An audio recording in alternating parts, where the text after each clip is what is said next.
I always feel elated to talk to young audience like you. When I say young audience, I mean the teens, the post-teens, and the young adults. Whenever people face this age group, this audience, there are multiple opinions about this particular audience. There are people who confess that they are very uncomfortable with this age group. But if you ask me, my experience throughout my career is that this is the most comfortable age group for me. But how the society takes this age group is a full of mixed opinion makes. Nobel laureate Rabindranath Tagore, in one of his stories called The Homecoming, has featured a 14-year-old boy called Fatik Chakravarti. Tagore says, this boy is a nuisance. He writes, in the world of human affairs, nothing is a worse nuisance than a boy of 14. This boy of 14 suddenly grows out of his clothes. His voice becomes coarse. He is unlikable. He is neither ornamental nor useful. If he acts like a baby or in a childish manner, he is chided for being too young. And if he acts like an adult, he becomes impertinent. This unattractive, impertinent, baby like boy of 14 is painfully but self conscious that if he acts in a way the adults act, he is derided. And if he acts like a child, he is nowhere there. He is but ashamed of his own existence. But this is one side of the story. I think many of you will share one idea with me if I say that everywhere you go in this age, you hear a joker's cry that this is an age of change, this is an age of change. Everybody says that this is an age of change. But stop, let me ask you a question. Which is not an age of change? But I'll come to that change later on. From a zygote, it is change that takes this zygote to an adult, to first to a baby and then to an adult, or let's say a young adult, and then to a middle-aged person, and then to an old person, and then to the grave. Sometimes when we think about a middle-aged person, this idea of change might sound to be steady for us, but that's not the reality. Even for a middle-aged man, the blood cells die and the newborn ones come.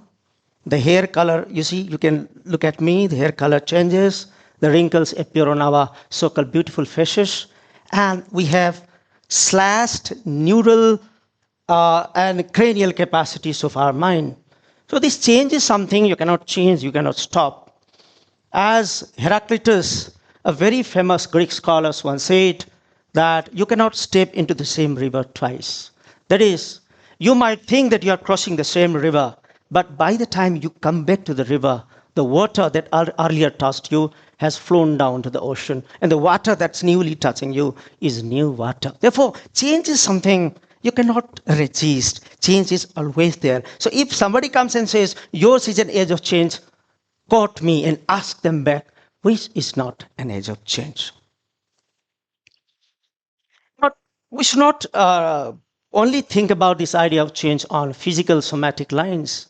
Changes are also emotional. They are also intellectual. They are at also the level of ideas. Instead, they are also ideational. So you must also remember this.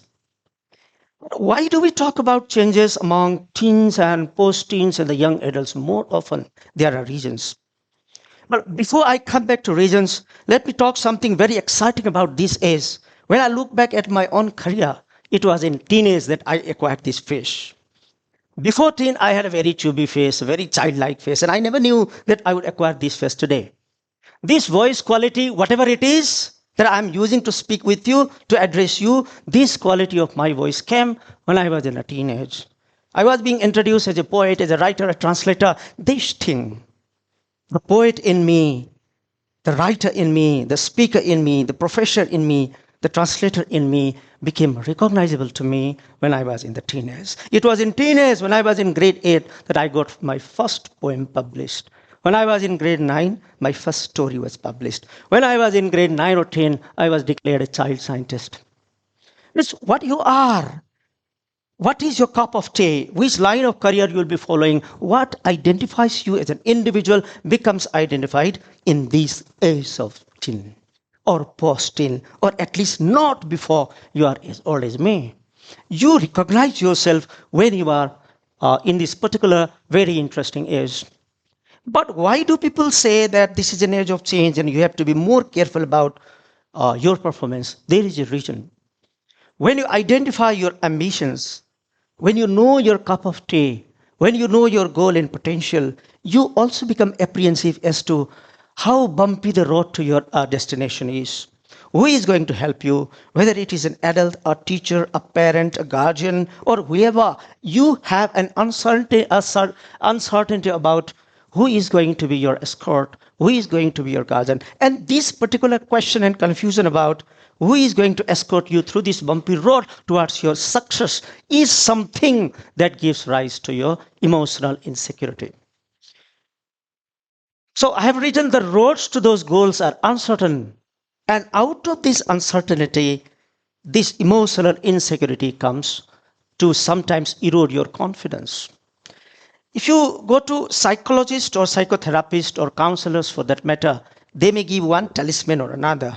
If you ask me, out of my at least 2 decades of very, very close work with teenagers and young adults, college graduates and university graduates, which I said is the most comfortable age group for me, I have a different talismans to share with you. I would say in this world of about more than 9 billion people, with so many people you say are your people, can you identify one person with whom you can share everything? Everything, including the most untolerable problems. Can you cry with them? Can you open up your heart and say what your problems are? If you don't have even a single person, try to find one and be close to that person. Having no confidence to share our heart is a problem. It sometimes leads to suffocation. And people sometimes say, you need to purge out your repressed emotion for catharsis. Catharsis means when you purge out your repressed emotion, you have a type of relief. But I would say at this age, catharsis is not something you need. What you need is emotional security. There are introvert people in the name of being so creative, lover of solitude, lover of, say, meditation and all. People tend to create self-incurred cocoons and live inside them. And when they create this self-incurred cocoon and live in their own world, they sometimes do not have anybody to share these ideas to. So at this particular age, I don't suggest you to remain like indoors and be introvert in the name of being creative or meditative. You at least need somebody to whom you can go and say, I have this problem. And you need somebody who says, hey, I'm there for you, don't worry. This is something very crucial. Uh, Culturally, this is my claim, we cannot be alone. See, there are 2 types of people who have different trajectories of life since their birth. There are some people who are born to a single woman in a distant hospital, in a birthing chamber, and nobody to celebrate their birth. If this lump of flesh, some 5.5 pound in weight, is lucky enough, sometimes this lump also knows the father, but many times the father becomes an accidental past. It is the mother alone that escorts this lump of flesh through adulthood, through career, through future, and whatever. And such people do not tend to identify what their identity is, what their lineage is, what their family name is going to be, and where they belong to. But when I look at you and to me, we are not born in vacuum. We are not stones thrown in the vacuum and left to land where it is destined to land. We are born in a cultural fabric. What do I mean by that? Suppose you are born in a hospital in Kathmandu and you have relatives far away in some hills or some plains of Nepal. If they hear the news of your birth in Kathmandu, they postpone their religious rituals. They postpone their religious ceremonies. If they have slated any event, they postpone it until you are given a name and you and your mother are cleansed. So you are not born in a vacuum. So in a very carnivalistic society like ours, carnivalistic, why? Because we have group gestures that caters to our emotional needs and that escorts us to an adult life. When we are born in a carnivalistic society that I call, we cannot feel lonely. Our loneliness sometimes is self-incurred, and it is an exceptional case.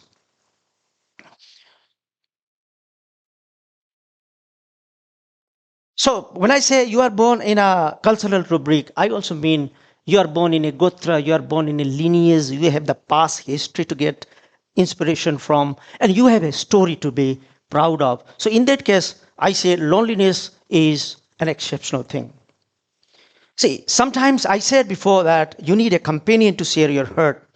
If you start thinking in collectivity, you suddenly have reasons to celebrate. If you have a companion, for example, uh, let me cite this example from one of Sir Christian Bernard's essays on celebration of being alive. This person, I think you know, is the same person who did the first heart transplant in the human beings.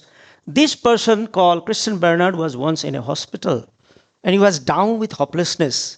He was getting treated for injuries he incurred in a motor accident. And he suddenly saw two boys in the lobby of the hospital. One boy was blind and the other was with only one hand. And they had fractured bodies and fractured present and fractured futures. But one day they seized this chance, and the boy with single hand he seated on a cart on this trolley or let's say wheelchair, and the one who was blind started pulling. I mean, pushing this, and they were on the top of the world. They forgot their present, they forgot their uncertain future. They started seizing the moment, and they were on the top of the world. When you have a companion, your minus and the person's minus become a big plus, and you can start enjoying your life. So, celebrating life, celebrating the moment is very simple. Suppose, let me cite this example of the sun rising from the east. If you just marvel at the rise of the sun and start thinking, it was the same sun your great great great grandfather saw many years ago. It was the same sun your grandfather saw some years ago. It is the same sun you are seeing today. It will be the same sun your little son will see after some days. Or it is going to be the same sun your grandchildren and their children will see after many, many, many years. The same singular object called sun can see, it can connect you through a cycle of relationships. So, how come you start feeling lonely? You are never alone. So, one reason I can understand why you sometimes feel alone is in a very cosmopolitan setting, in a fractured society where we live in the town space among unknown, say, neighborhoods with single parent or sometimes with only father and mother, we have lost our connectivity with our grandparents, with extended families, and that shared family ambience and the transfer of wisdom and knowledge from the box. I can understand this, but there also are some solutions to that. One solution I would like to suggest you is can you connect yourself with family lines and wisdom and this connectivity through stories? By stories, I don't only mean tales. I mean asking, getting back to that lineage of history, lineage of wisdom that is transferred to you. Can you stand and ask who your parents were, where did they come from, what their struggles were, what their achievements were, what they expected out of you and all? What were the big sorrows and the small happiness they garnered in their life? What achievements did they make? What dreams they had for you? Can you yourself ask how much you know about your lineage? You know about the entire world. The Google is there to tell you, but Google will not tell you your personal story. So here comes your human conscience out of Google, out of the data science, out of the internet. You, the human, can come and inquire, where did you come from? How did your ancestors coach you into this world? How did they escort you into the present time? And how you owe so much to them? Remember one thing, it is the family that most celebrates when you have a very, very small achievement somewhere. It is the family that first takes the ownership of a small medal you win anywhere. Make small achievement, your family will have a big laughter, a big celebration. So that way you belong to a lineage, you belong to a culture, you belong to a society. You are not a fractured human being.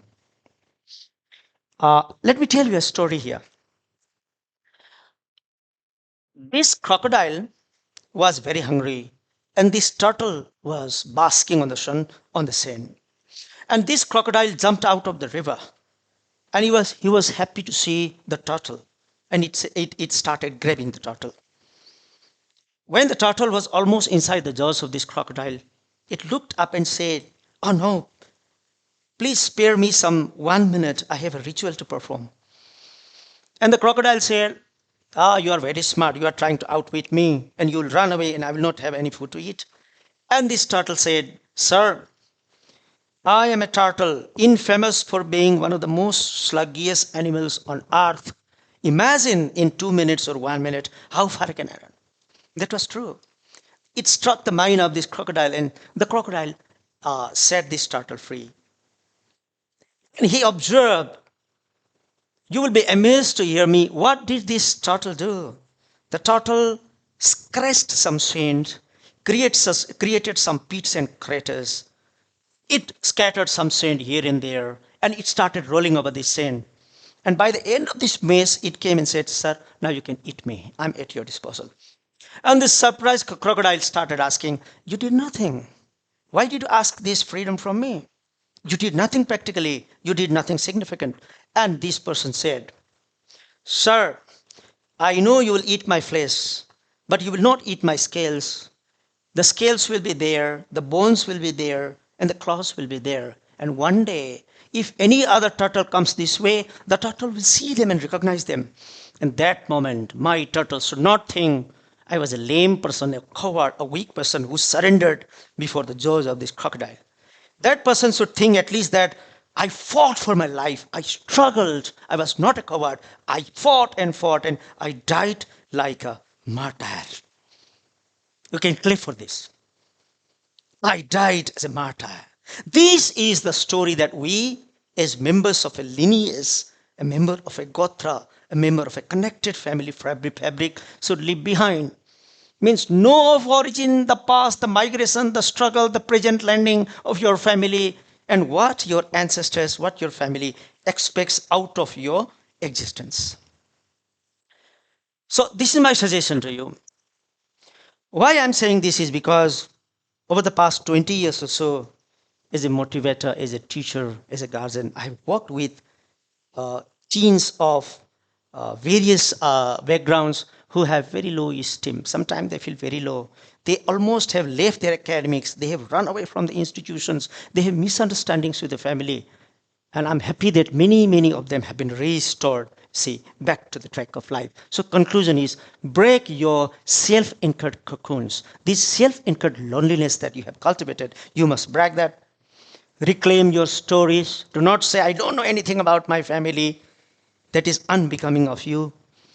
Find confidence, somebody that you can share all your hurts with. Read yourself as a cultural heir. You are here, inheritor of a big cultural legacy. Stand, rise, and pine for the highest. Look at the Native Americans whose everything was finished. They got united again with stories of Cain, with stories of the past, with a glorious history. They stood up again, and they are a formidable fact today. So I expect the same positive gesture from you all. Thank you.